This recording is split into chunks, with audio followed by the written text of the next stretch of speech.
So I want to thank you all for being here. I want to thank my predecessors, or those who preceded me, for 2 excellent papers.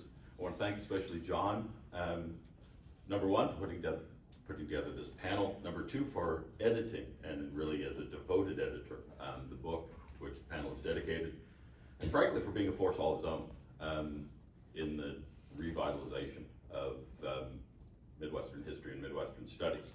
I also want to say before beginning that indeed as an art historian, I'm something today of a stranger in a strange land. I haven't felt that way until I stepped up here to be reminded that, of course, as an art historian, I prepared a fairly intensive PowerPoint presentation that would include lots and lots of slides of the images I'm going to speak of. It never even occurred to me that there wouldn't be AV equipment in the room. So I'm going to ask you as art historians, or as historians rather, to call on what I think is your robust imaginations, to take from text and imagine images, because of course I'm talking about artworks. I will say that the illustrations that I'm about to talk about are sort of beautifully included in the book. Should you not have the book at hand, please email me at jweems@ucr.edu, and I'll send you a copy of this PowerPoint that I put together. So with that, Jason, I will hand the book around so people can take a quick look at your chapter while you're talking. Great, thank you. So with that, I'll just start in. So, from early explorers to contemporary earthwork artists, the Midwestern landscape has frequently been analogized to the human figure, so much so that the transposition of the 2 forms is arguably the, or at least a, key foundation for Midwestern identity. Yet how and to what degree has this Midwestern analogy of the human figure to landform, and perhaps vice versa, constituted the region, and more importantly, to what ends? Working across the region's Euro-American settlement history, this short talk will explore the landscape to human figure analogy to offer a new critical understanding of Midwestern identity and, moreover, a call for a more subtle and multifaceted anatomization of the ways that we perceive the region and shape our understandings of its past, present, and future. Specifically, what might be gained if we moved beyond analogy and metaphor and took seriously the possibilities of analyzing the region, in addition to and alongside its inhabitants, as a materially defined and moreover embodied subject? In doing so, how must we redraw the relationship between the region's human, living, non-human, and non-living elements? What new understandings of land and body must the region's inhabitants embrace for the future? And finally, in what instances have the region's artist inhabitants already participated in these figures and forms? In the argument that follows, I propose that capturing the history of the meaning of the Midwest requires more than simply recognizing a tight connection exists between people and land. Rather, we must unlock this relationship through the recognition of its two-way character. This means moving beyond frameworks that focus only on human authority over the land to instead perceive how the land exerts agency in relation to its human inhabitants and how those inhabitants respond to this capacity of the land to do so. Now, it is well documented that the Midwestern prairie astounded early visitors with its unprecedented terrain, while in turn confounding their efforts to perceive themselves in relation to it. As literature scholar Wayne Fields has observed, the seemingly infinite, indefinite, and from the Euro-American perspective, featureless surface of the region left early explorers struggling to compose descriptions of the land. In visual terms, the anthropologist-artist George Catlin was among the first to convey this sense of the unfixed character of the natural prairie terrain. He did so in his 1832 oil painting, which I would love to show you, Nishnabotna Bluffs, Upper Missouri. Here, Catlin depicted the land as a continuous green surface that spans the entire lower half of the picture plane, while the downward motion of his brushstrokes conveys the rolling sense of a sea swell or drifting sand. Yet even with these allusions to other known landforms, Catlin's painting is perhaps most remarkable for the way that it does not congeal as a landscape, at least not in an early 19th century sense. Instead, to our modern eyes, the painting is perhaps most striking for its resemblance to what we might call visual or artistic abstraction. Now, to early explorers like Catlin, who were only transiting through, this sense of abstraction was both apt and adequate. For the region's first settlers, however, Euro-American settlers, that is, the view was different. We commonly say that people come to embody the character of the land they inhabit. But what does that mean if at the inception of its settlement, the land was understood largely as featureless? One answer might be to imagine that those who inhabited the land became featureless themselves. An image of a Nebraska pioneer family produced by the late 19th century Nebraskan photographer Solomon Butcher appears to visualize this feeling. And I have this sort of knee-jerk reaction to sort of point to the thing that isn't here. A homestead portrait, the image situates the family in front of a low-slung sod house they had erected from bricks of land cut literally from the surface of the terrain around them. The structure, along with the homesteader's spare possessions, a team of horses, a few hand tools, and the youngest child's proudly displayed toy rocking horse, convey a sense of spareness, isolation, and hardscrabble. The emotionless faces of the family, especially the stiffly seated woman, seem to insinuate the perception of the environment's emptiness into the sitter's figures, and by extension into their lives. Yet, here is also a stark, inscrutable poetry in the image, which will warrant further comment. Now, the ready acceptance by Butcher and his Custer County audience of the prairie's openness, and moreover their embrace of this condition as both ingredient and metaphor of their own character, is important. While the prairie might have seemed empty, that it was open to be transformed might have seemed empty.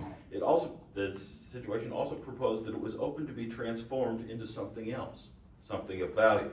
This optimism grew as settlers cut through the thick sod and discovered the rich fertility of the land and its capacity, once reworked, for agricultural production.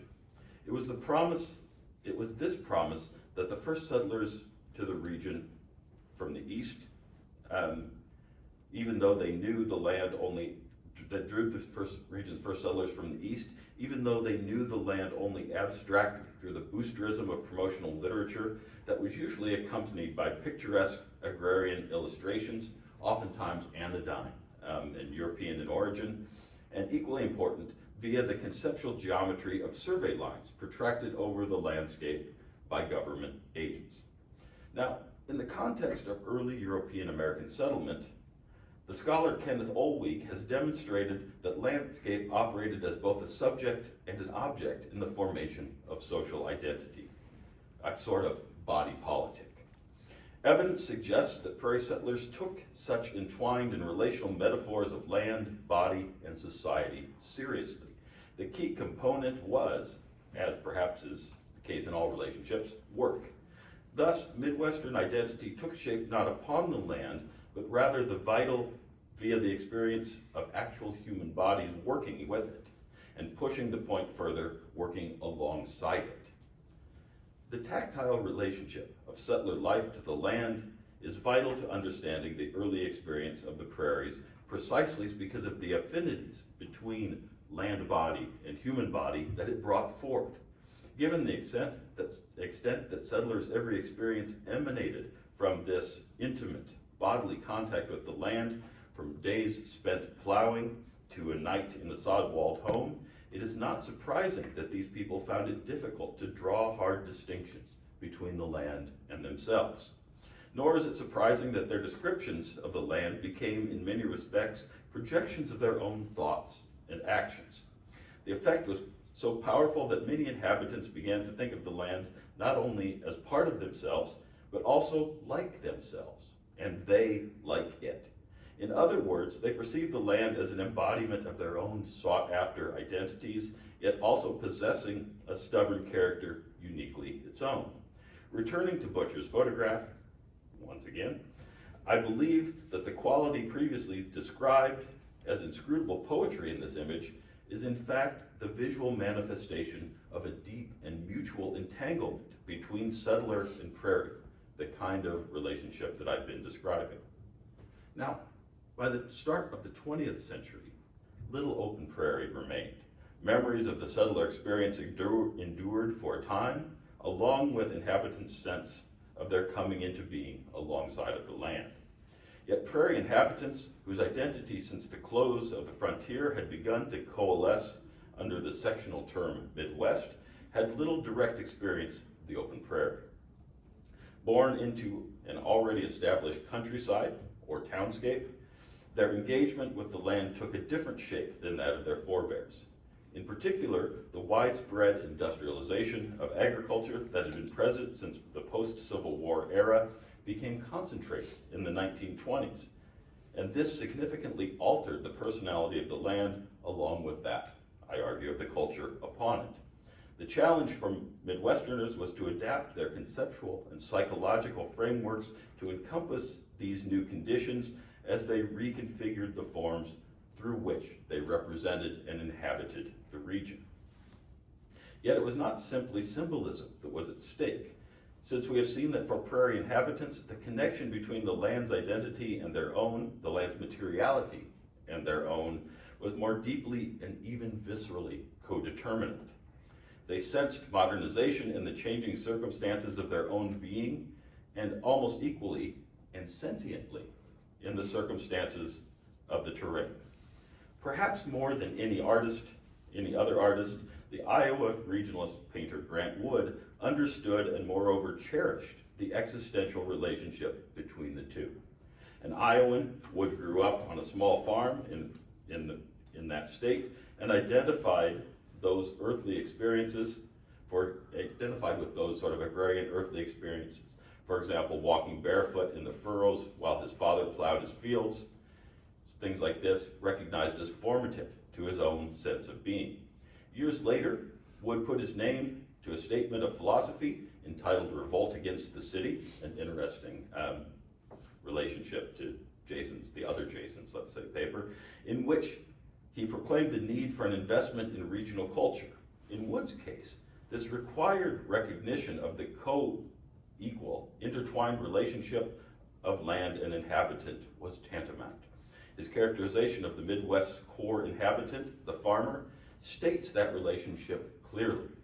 And he writes, and this is the quote, "The farmer is not articulate. He is almost wholly preoccupied with his struggle against the elements, with the fundamental things of life, brother to the soil." Now, if Wood's writing insinuates his perception of the subjectivity shared between land and inhabitant, his painting binds it. In a work that is among the most significant of his pre-1930s